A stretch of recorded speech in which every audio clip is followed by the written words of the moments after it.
এই ফুল গাছটি বাঁচার জন্য অনেক চেষ্টা করতে থাকে, কারণ এই বাড়ির মালিক বাড়ি ছেড়ে চলে গিয়েছে।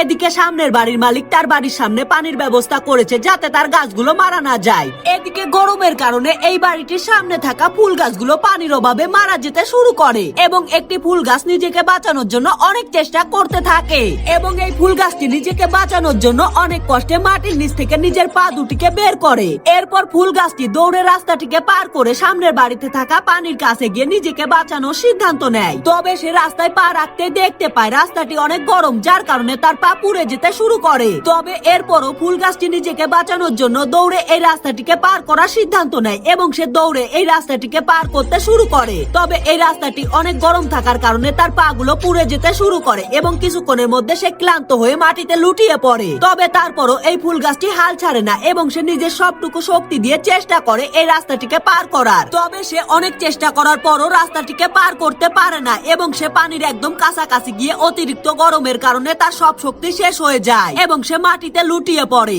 কিন্তু তারপরও এই ফুল গাছটি নিজের শেষ শক্তিটুকু দিয়ে উঠে দাঁড়ায় এবং নিজের বীজগুলোকে বাতাসে উড়িয়ে দেয়, যার কারণে এই বীজগুলো সামনের বাড়িটির মাঠে গিয়ে পড়ে এবং সেখানে পর্যাপ্ত পানি থাকার কারণে কিছুদিনের মধ্যে সেখানে কয়েকটি ফুল গাছ জন্মে যায়।